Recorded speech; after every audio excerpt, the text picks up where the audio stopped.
On est là. Alors, si j'ai le micro aujourd'hui, c'est pas parce que j'ai peur que vous ne m'entendiez pas, c'est parce qu'on est en train de tester les enregistrements. Voilà. Alors, c'est pas parce que j'ai envie de vous crier dessus, rassurez-vous. Je vais essayer de tempérer ma voix, puisque j'ai le micro. Voilà. Donc, effectivement, j'ai beaucoup aimé la louange, parce que Patrick a dit beaucoup de choses, il a abordé beaucoup de sujets, il nous a bien encouragés. Et comme vous le savez, le 14 septembre dernier, au travail, je me suis blessé. Donc depuis le 14 septembre dernier, je suis ce qu'on appelle un accident de travail. Et du coup, j'ai beaucoup de doutes qui viennent. Je dis, mais je prie, pourquoi je ne guéris pas? Et par-dessus tout, il s'est passé beaucoup de choses avec mes enfants. Il s'est passé une attaque de l'ennemi vis-à-vis d'un de mes enfants. Si j'avais été au travail, je n'aurais pas pu gérer ça. J'aurais été complètement dépassé. Si je n'avais pas été arrêté et en quelque sorte dans un repos forcé, quand cette nouvelle est arrivée, je m'imagine, si j'avais été dans la fatigue du travail, je n'aurais pas pu gérer la situation. Et il y a 15 jours, alors que j'ai emmené une de mes filles faire un examen médical, ma voiture est tombée en panne. Et une panne définitive. J'ai plus de voiture. Donc j'aurais été au travail, j'étais dans la... Parce que je ne pouvais pas m'y rendre.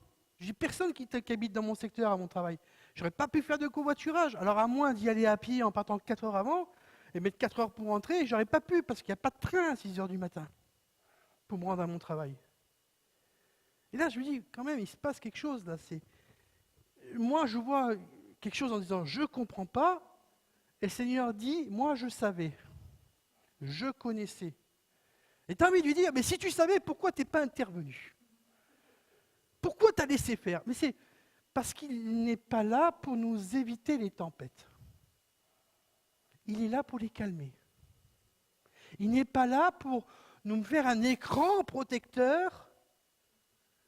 Il est là pour nous aider à nous relever. Il est un papa. Et tous ces temps, tous ces événements m'ont rappelé quelque chose, une histoire qui est dans l'Ancien Testament, mais le verset qui me revenait était dans le Nouveau. Le verset qui me revenait, qui parle de ça, c'est dans Jacques. C'est Jacques 5. Dans Jacques 5, on va lire de 13 à 20, parce que j'aime pas trop prendre juste un verset, j'aime bien prendre le verset dans son contexte. J'aime pas prendre juste un verset et dire hop, non, je prends dans son contexte. Donc dans Jacques 5,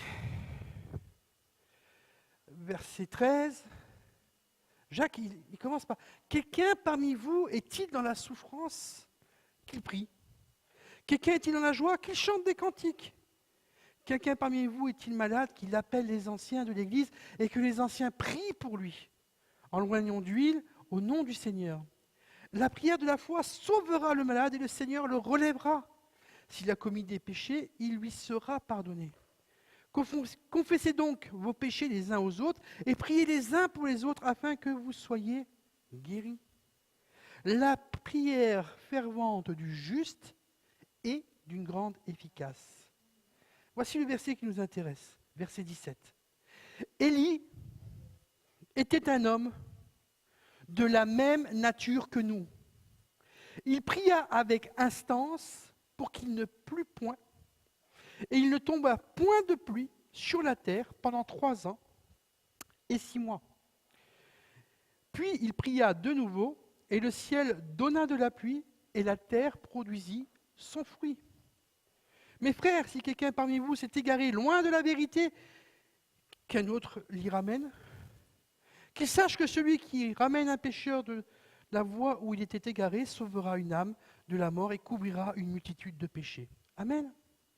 Mais le verset qui m'intéresse fortement, c'est Élie était de la même nature que nous. Le mot nature ici en grec, homoiopathès, c'est-à-dire était dans les mêmes tourments que nous, avait les mêmes sentiments que nous. Quand il faisait froid, croyez-moi, Élie, il avait froid. Quand il avait sauté à repas, il avait faim. Quand il sentait un mets qu'il aimait, certainement qu'il avait l'eau à la bouche. Et nous voyons qu'Élie était un homme merveilleux. Ce passage qui dit quand Élie pria pour que la pluie s'arrête, c'est dans 1 Roi 17. 1 Roi 17 dit pria avec instance. Le mot instance ici en grec veut dire pria avec une passion sacrée, d'une raison vraiment ointe. Il a pris, nous on dirait aujourd'hui avec notre langage évangélique moderne, on dirait, il a pris autorité. Et quand vous lisez vraiment le premier verset de 1 Roi 17, vous le voyez qui prend autorité. Hein, nous allons le lire.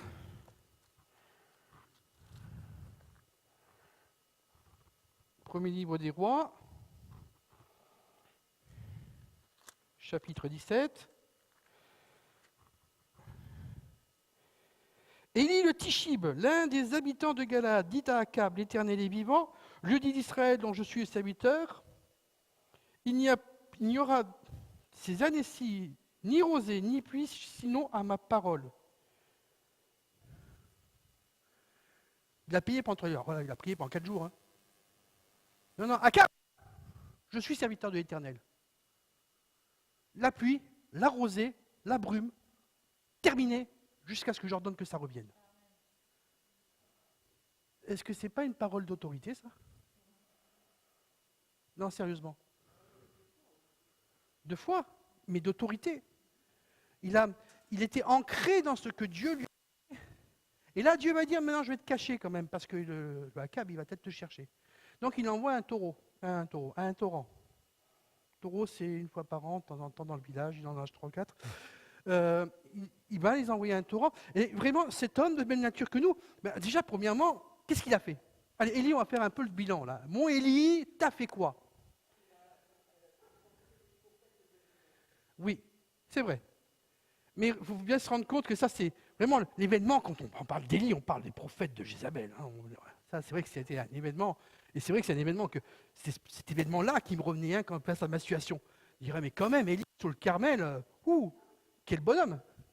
Élie, avant toute chose, il a fait quoi? Alors j'ai un peu listé. Donc il a stoppé la pluie. Après, il a été mis à un torrent. Je ne sais pas si vous vous rendez compte, il a été nourri par les corbeaux.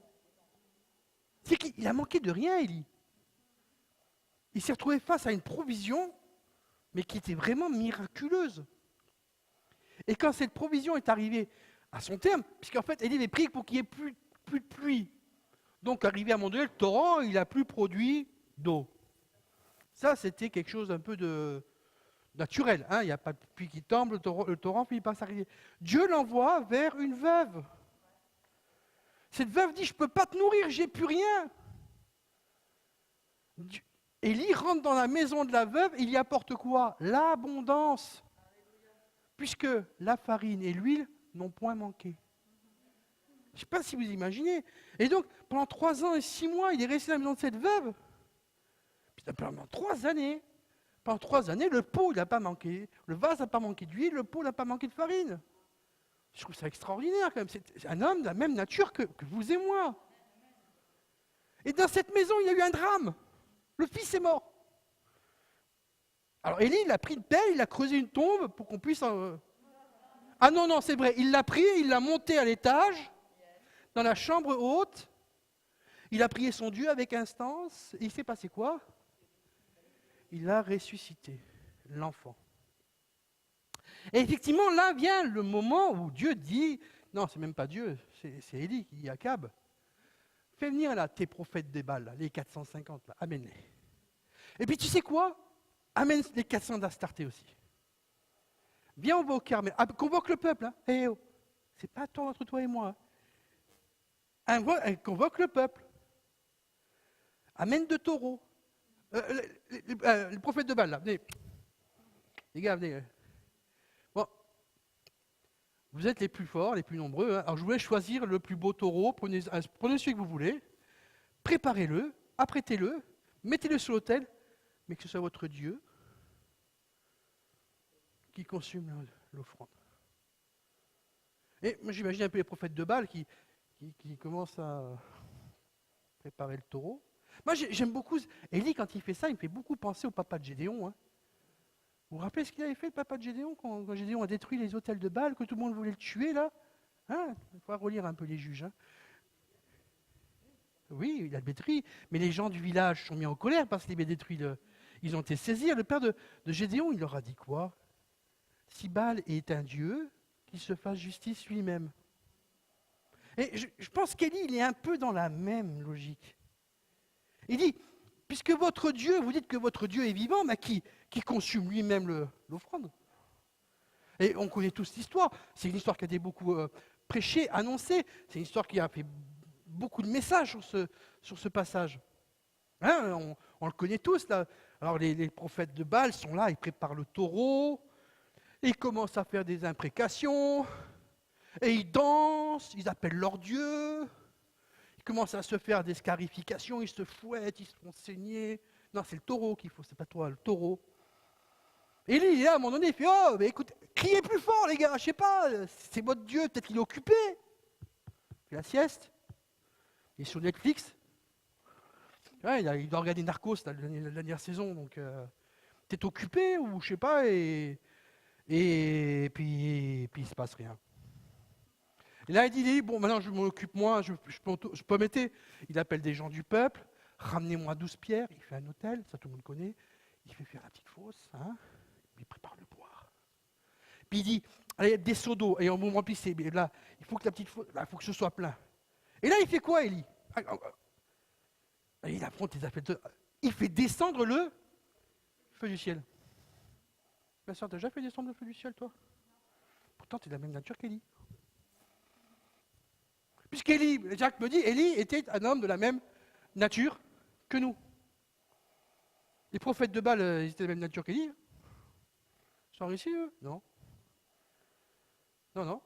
Et en même temps, ils n'avaient pas placé leur foi dans le bon Dieu. Hein. C'est le bleu. Hein, c'est Yahweh qui est vivant. Hein, c'est pas Baal. Baal, c'est une copie, c'est je ne sais pas trop ce que c'est. Mais enfin bref, c'est pas lui. Et là, effectivement, devant le peuple complet, il fait descendre le feu du ciel et l'offrande est consumée. Et Élie est un homme de la même nature que nous.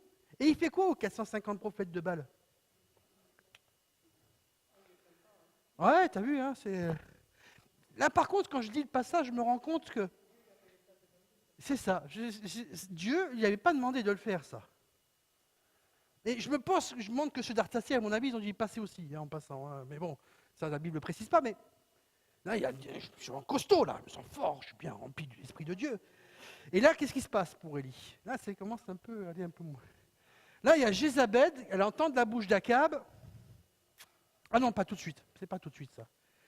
Après, Élie, il monte sur la montagne, et qu'est-ce qu'il fait? Il prie pour que la pluie revienne. C'est bien de suivre. La pluie revienne. Il va sur la montagne, vous lisez, 1 roi 18, et Élie dit à Akab, monte, mange et bois, car il se fait un bruit qui annonce la pluie. Partie du verset 41, 1 roi 18, 41. Il se fait un bruit qui annonce la pluie. En même temps, il vient d'envoyer le feu du ciel, donc effectivement, il a dû y avoir un tonnerre derrière. Akab monta pour manger et pour boire, mais Élie monta au sommet du Carmel et se penchant contre terre, il mit son visage entre ses genoux. Il dit à son serviteur, monte, regarde du côté de la mer. Le serviteur monta, il regarda et dit, il n'y a rien. Élie dit 7 fois, retourne. À la 7e fois, il dit, voici un petit nuage qui s'élève de la mer et qui est comme la paume de la main d'un homme. Élie dit, monte et dit à Akab, attelle et descend afin que la pluie ne t'arrête pas. En peu d'instants, le ciel s'obscurcit par les nuages, le vent s'établit et il y eut une forte pluie. Akab monta sur son char et partit pour Jizreel, et la main de l'Éternel fut sur Élie, qui se saignit les reins et courut devant Akab jusqu'à l'entrée de Jizreel. Donc, nous voyons qu'Élie, il va sur la montagne, il prie pour que la pluie revienne. Mais moi, ce qui me fait un peu bizarre, c'est qu'il a fait une prière, un ordre pour que la pluie s'arrête, et il lui faut 7 fois pour qu'elle revienne. On dit, mais comment ça se fait? Attends, Élie était de la même nature que toi et moi. Hein. Élie était un homme de la même nature que nous. Donc il y a des fois, on se dit, là j'ai prié, ça a marché, la fois suivante, il dit, oh, ça ne marche pas là. Alors puis il a dit, ah mais attendez, Seigneur, la première fois j'ai fait une fois, ça n'a pas venu là. Là je fais une fois, ça vient, pourquoi ça ne vient pas? Dernière fois ça a marché. Élie recommence. Il est persévérant, Élie. Il n'a pas laissé tomber. Et là, qu'est-ce qui se fait? Élie, il fait, là, moi, ça me serait très pratique à ce moment-là. Il arrive à courir plus vite que le cheval d'Akab. Je ne sais pas si vous imaginez. Ah, il n'était pas tout jeune à l'époque, Élie. Akab, il est sous son cheval, il rentre chez lui, hein, au grand galop, et t'as Élie, on dirait, c'est bien un peu comme dans les Astérix et Obélix, là, quand tu as pris la potion magique. Et là vient le moment un peu moins, hein, tout le monde dit toujours que... Il y a Jézabel, elle apprend ce qu'Élie a fait, elle dit, ouais, que les dieux me soient témoins. Si demain, je m'arrange pour que l'on fasse à Élie ce qu'il a fait à mes prophètes. Et là, Élie, il a peur. Eh les gars, j'aurais à vous dire une chose, hein, on n'est pas des Superman. Il y a des fois, on peut avoir peur. D'ailleurs, aujourd'hui, beaucoup de personnes ont eu peur de se retrouver bloquées. Beaucoup de personnes ont décidé de ne pas monter dans leur voiture et de ne pas tenter de venir parce qu'ils ont eu peur, peut-être qu'on leur casse leur voiture. La peur est quelque chose qui malheureusement nous environne. Et la peur est quelque chose dont le diable se sert pour nous stopper. La peur, le diable vient nous... Ça c'est... En même temps, c'est lui qui nous les a apprises au départ, avant qu'on rencontre le Seigneur. Il sait sur quel bouton appuyer pour qu'on commence à baliser. Il sait ce qu'il faut faire autour de nous pour susciter cette crainte. Pour susciter cette crainte et déclencher cette peur. Parce que cette peur va produire en nous une incrédulité. Le problème de la foi, ce n'est pas son niveau. Écoutez-moi bien. Le Seigneur a dit, Jésus a dit, si vous aviez la foi comme un grain de sénévé, vous diriez à cette montagne, arrache-toi de là et jette-toi dans l'océan. Il n'a pas dit si vous aviez la foi comme, je ne sais pas, comme l'Empire State Building, comme un grain de sénévé. Petit grain de moutarde. Il précise même c'est la plus petite des graines, les gars. Hein. Donc il ne vous demande pas une mesure de foi énorme, parce qu'en fait, on ne s'appuie pas sur notre propre mesure de foi, mais sur notre mesure de foi en Jésus-Christ qui, lui, a la foi de Dieu. Le problème que nous pouvons rencontrer, c'est notre incrédulité. Et c'est pour ça, certainement, que le Seigneur a veillé à ce qu'il soit écrit plus de 300 fois dans la Bible, ne crains point. Et environ une cinquantaine de fois, il va également écrire courage. Courage.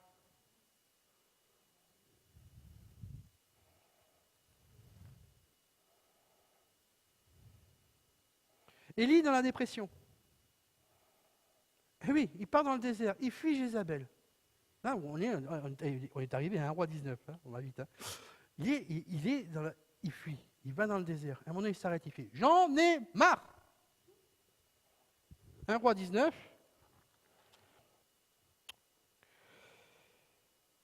Puis il alla dans le désert, verset 4, où, après une journée de marche, il s'assit sur un genêt et demanda la mort. En disant, c'est assez, maintenant Éternel, prends mon âme, car je ne suis pas meilleur que mes pères. Il se coucha et s'endormit sous un genêt, et voici un ange le toucha et lui dit, lève-toi, mange. Il regarda, il avait à son chevet un gâteau cuit sur des pierres chauffées et une cruche d'eau. Il mangea et but, et puis se recoucha. L'ange de l'Éternel vint, une seconde fois, le toucha et dit, lève-toi, mange, car le chemin est trop long pour toi. Il se leva, mangea et but, et avec la force qui lui donna cette nourriture, il marcha 40 jours et 40 nuits jusqu'à la montagne de Dieu à Horeb. Mange, bois, car le chemin est trop long pour toi. Il a dit, tu es de la même nature que nous. Hein. Ce n'était pas Captain America. Hein, ou Spider-Man, ou n'importe quel héros, Superman, tous les héros modernes que nous avons, là, en défaut, en fait, ils n'existent pas. Mais c'est pas un super-héros. Élie était un homme de la même nature que nous. Et ce courage, eh ben, ce courage qu'il a manqué, ça va s'expliquer. Parce qu'Élie, quand il arrive dans la montagne, il arrive à la montagne de Dieu, il va rentrer dans une grotte, et là on le sait, Le vent souffla, et tant pis, mais Dieu n'était pas dans le vent. Hein, et puis il y a le tonnerre, Dieu n'était pas dans le tonnerre. Il y a beaucoup de choses qui se passent. Dieu était dans la bise tranquille, dans le petit vent doux qui rafraîchit. Dieu fait sortir Élie de la grotte pour lui parler. Et là, Dieu dit, qu'est-ce que tu fais là, Élie? Pourquoi tu es venu là? Il commençait à plaider sa cause. Hein. Il va dire, oui, moi seul, je me suis tenu, moi seul. Et quand vous lisez ce passage des rois, 1 roi 18, vous voyez qu'il y a un serviteur d'Akab, il a caché 100 prophètes de l'Éternel. Vous lirez ça dans la première partie d'un roi 18. Donc en fait, et Élie le savait. Il avait mis 50 dans une grotte, 50 dans une autre. Il pourvoyait à tous ses besoins, ce serviteur. Il avait très peur d'Akab à cause de ça. Mais il avait mis de côté. Donc il n'était pas tout seul, il y en avait 100 autres déjà. Et Élie était au courant. Pourtant, il va devant l'Éternel en disant, moi seul, moi seul. Ce à quoi Dieu va lui répondre,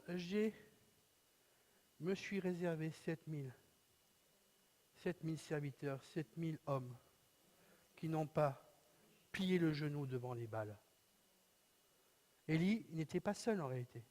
Élie a essayé de tout faire tout seul.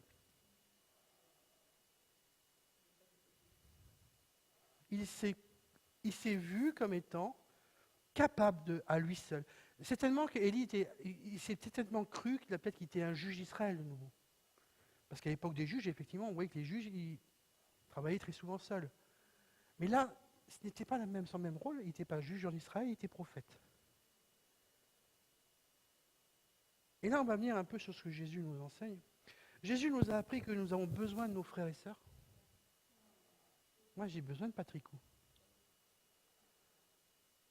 J'ai besoin de Nicole. J'ai besoin de Brigitte. L'apôtre ne dira-t-il pas, en tout là, quand vous relisez Jacques 5, si quelqu'un est malade, qu'il aille voir les anciens. Restez pas tout seul. Partagez votre fardeau. Restez pas tout seul. Partagez vos victoires. Parce que parfois l'ennemi peut vous laisser un peu avoir des victoires pour pouvoir plus facilement vous abattre à un moment donné. Vous avez besoin. Est-ce que Jésus, quand il a envoyé les 72, il a envoyé les 72 disciples. Alors toi tu vas là-bas tout seul, toi tu vas là-bas tout seul, toi tu vas là-bas tous seul. Non, il a envoyé 2 par 2. 2 par 2.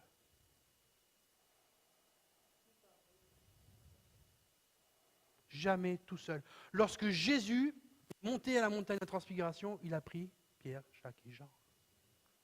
Jésus s'est entouré de 12 apôtres et de 70 disciples.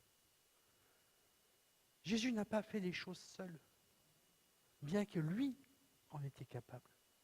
Jésus avait besoin, et il avait le désir de faire entrer tout le monde dans l'œuvre. Il n'a pas fait les choses seul. Ne les faites pas. Le Seigneur dira,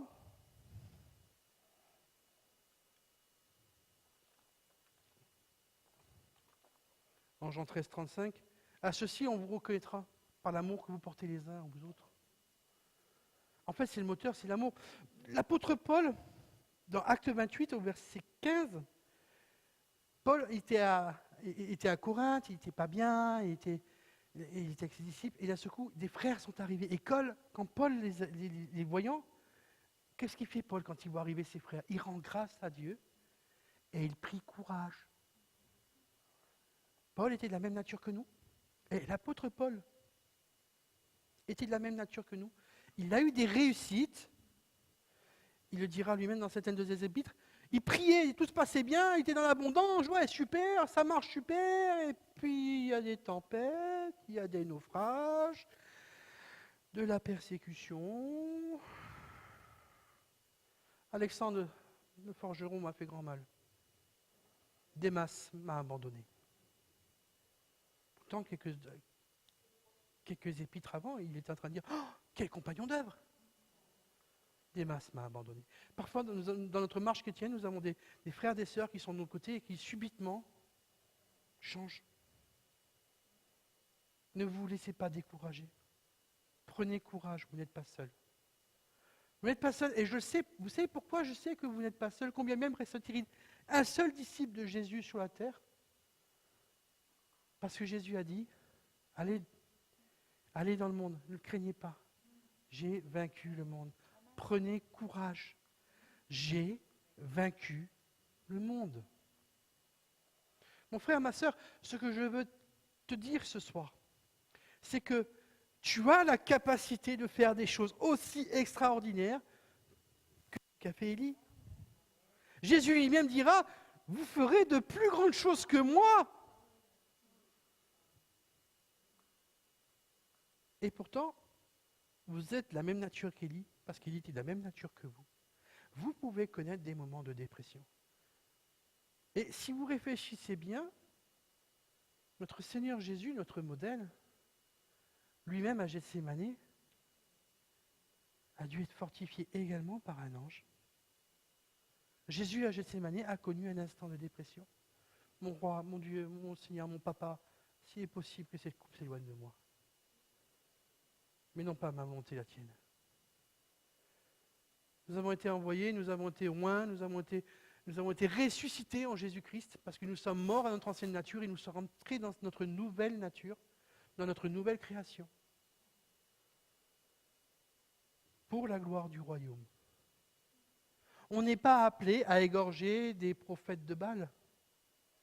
On est appelé à les arracher des ténèbres.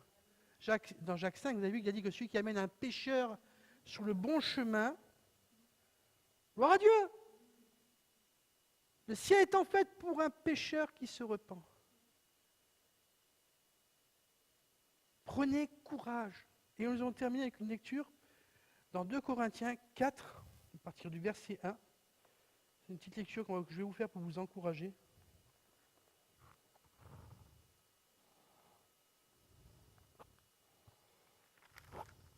Non, 2 Corinthiens, excusez-moi. 2 Corinthiens 4.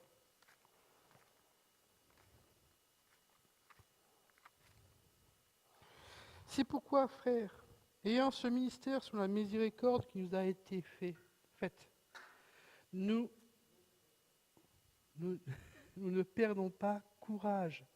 Nous rejetons les choses honteuses qui se font en secret. Nous n'avons point une conduite astucieuse et nous n'altérons point la parole de Dieu.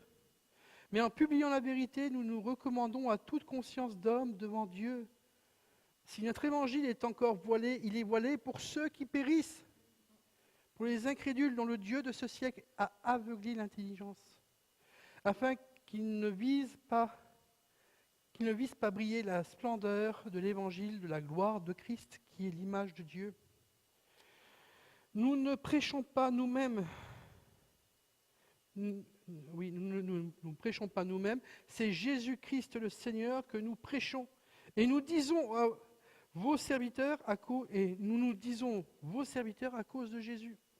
Car Dieu, qui a dit la lumière brillera du sein des ténèbres, a fait briller la lumière dans nos cœurs pour faire resplendir la connaissance de la gloire de Dieu sur la face de Christ. Nous portons ce trésor dans des vases de terre, notre nature. Nous sommes des vases de terre. Afin que cette grande puissance soit attribuée à Dieu et non pas à nous. Nous sommes pressés de toute manière, mais non détruits à l'extrémité, dans la détresse, mais non dans le désespoir. Persécutés, mais non abandonnés. Abattus, mais non perdus. Portant toujours avec nous dans notre corps la mort de Jésus, afin que la vie de Jésus soit aussi manifestée dans notre corps. Nous avons quelque chose que Élie n'a pas eu. Nous avons connu la nouvelle naissance. Élie a peut-être prophétisé, je ne sais pas, il a peut-être vu la gloire de ce qui allait arriver. Mais Élie n'est pas passé par la nouvelle naissance. Nous, oui. C'est ce que l'apôtre est en train de nous expliquer. Car nous qui vivons, nous sommes sans cesse livrés à la mort à cause de Jésus, afin que la vie de Jésus soit aussi manifestée dans notre chair mortelle. Ainsi la mort agit en nous et la vie agit en vous.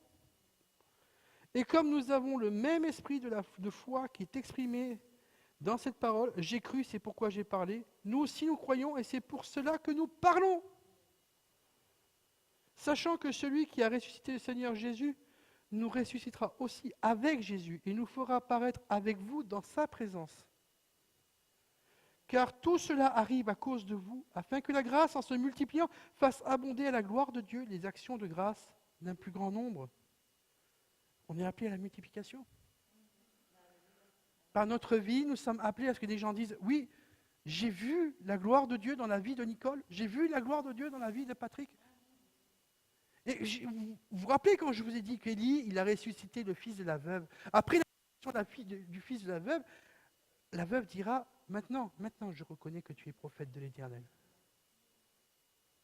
Hein? Attends, tu as été nourri pendant 3 ans. Et ce n'est qu'après la résurrection de l'enfant qu'elle dit « Je reconnais que tu es prophète de l'Éternel. » Certainement qu'elle a dû se poser la question en se demandant si tu n'étais pas un magicien. Non, tu es bel et bien prophète de l'Éternel. Élie, cette personne qui dit de la même nature que nous, il va venir un moment où des gens vont reconnaître, Samira l'a vécu avec ses filles. Maman, on a prié, on a vu quelque chose se passer. Tu as raison, Dieu est vivant.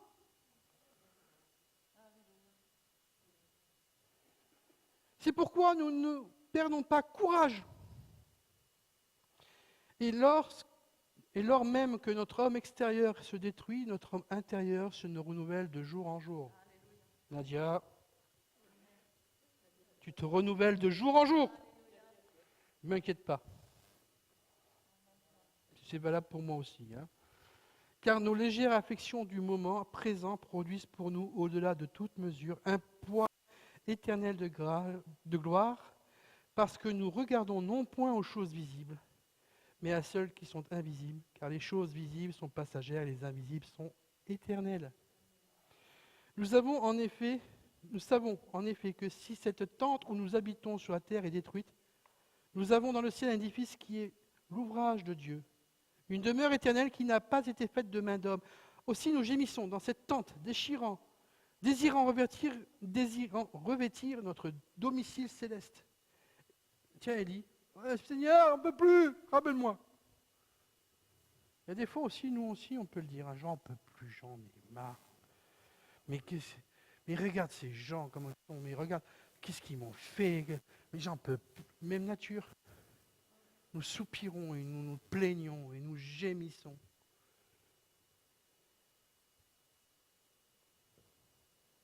Si du moins nous nous sommes trouvés vêtus et non pas nus. Car tandis que nous sommes dans cette tente, nous gémissons accablés parce que nous voulons non pas nous dépouiller, mais nous revêtir afin que ce qui est mortel soit englouti dans la vie. Et celui qui nous a formés pour cela, c'est Dieu, qui nous a donné les arts de l'esprit. Nous sommes donc toujours pleins de confiance et nous savons qu'en demeurant dans ce corps, nous ne demeurons pas loin du Seigneur, car nous marchons par la foi et non par la vue. Nous sommes pleins de confiance et nous aimons mieux quitter ce corps et demeurer auprès du Seigneur. C'est pour cela aussi que nous nous efforçons de lui être agréables, soit que nous demeurions dans ce corps, soit que nous le quittions. Je vais m'arrêter là. Et je me disais, il faut rester dans ce corps. Ce corps, il faut rester dans ce corps, oui, parce qu'il y a Jésus dedans. Jésus a fait de mon corps sa demeure. Le Saint-Esprit habite dedans en permanence. Et je me disais, mais ce corps, est-ce qu'il ne veut pas dire aussi quelque chose de beaucoup plus grand? Est-ce qu'il faut exactement rester connecté au corps de Christ? Restez connectés auprès de ses frères, auprès de ses sœurs. Faites connaître en tout temps vos besoins. Et il y a des gens, ils font connaître leurs besoins qu'à Dieu. Je vais vous donner un petit témoignage. J'ai eu, au début de ma conversion, quand j'ai reçu le baptême du Saint-Esprit, j'étais dans une église qui se déplaçait beaucoup, qui aimait beaucoup aller faire des séminaires à droite, à gauche. Et un jour, on part avec une petite équipe de l'église, et il y a un frère qui vient avec nous, et on était tous des très bons mangeurs. Donc on va à la réunion, on entend l'évangile, on entend le prédicateur, et puis en sortant, on dit, on va manger un morceau avant de rentrer, on va aller au McDo. On mange très sainement. Et donc on était 6 frères, on va manger au McDo, puis et il y a un frère qui mange très très peu, alors qu'habituellement, ça gamelle.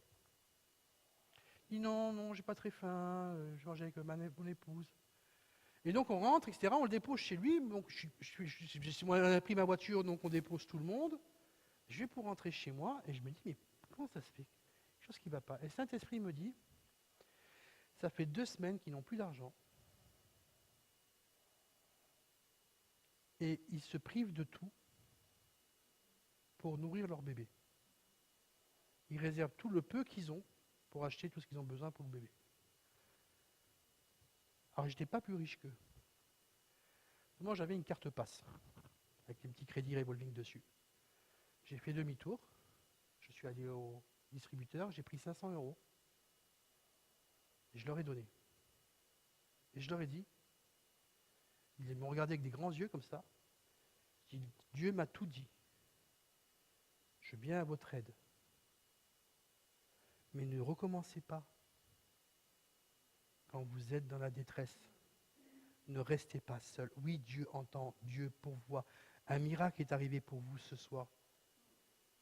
À l'époque, je ne comprenais pas pourquoi je leur avais dit ça. Avec les années, j'ai compris maintenant.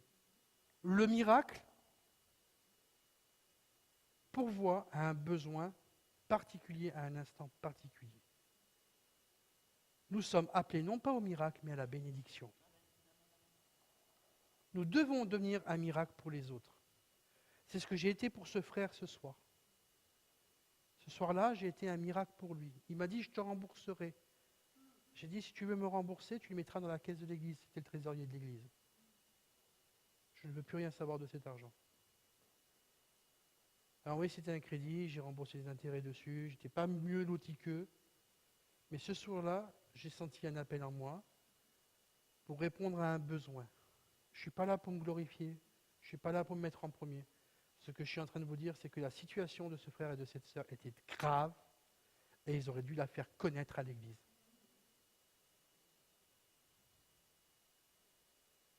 On est tous des êtres humains dans l'affliction. On est tous susceptibles de passer par des moments difficiles. Ne restez pas seuls. Ce soir, l'appel que je fais auprès de vous, c'est oui, le Seigneur est avec vous. Oui, il ne vous abandonnera pas jusqu'à la fin du monde. Mais ne vous isolez pas, parce que le diable est comme un lion rugissant, cherchant à isoler la proie qu'il veut dévorer. Restez dans le corps, restez dans le troupeau. Pas que physiquement en venant au culte ou aux réunions de prière, mais également de vous-même en partageant. Nous sommes votre famille. Vous êtes de ma famille. Ce qui arrive à un frère me touche. Tout à l'heure, on nous a annoncé qu'une famille que nous connaissons est dans le deuil, parce que même s'il confesse, et je crois qu'il le confesse, qu'elle est rentrée à la maison, notre sœur nous a quittés, et pour quelqu'un peut-être qui a passé 30 ou 40, 50 ans de vie commune, ça doit être quand même un déchirement.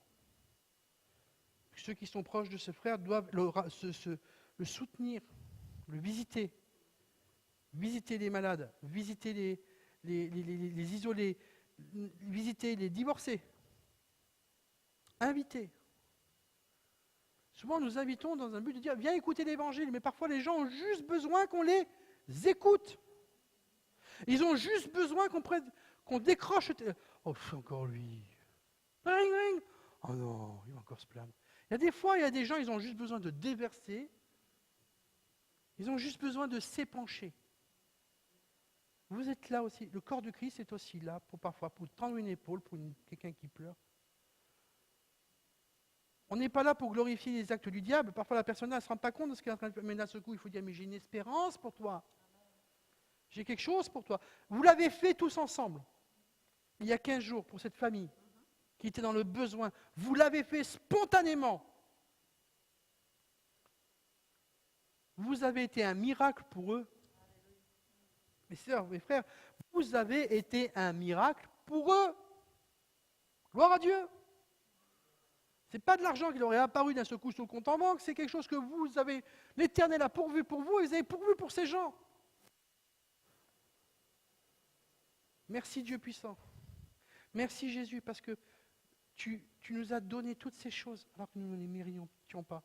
Tu es venu, tu es mort sur la croix pour nous, et tu es venu pour nous, vraiment nous remplir, nous donner cette vie nouvelle. Je te rends gloire, Seigneur, pour chacune des personnes ici présentes ce soir, et tu les bénis abondamment.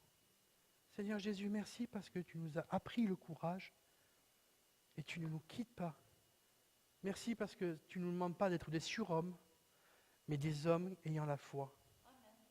Béni soit ton nom, mon Jésus. Amen.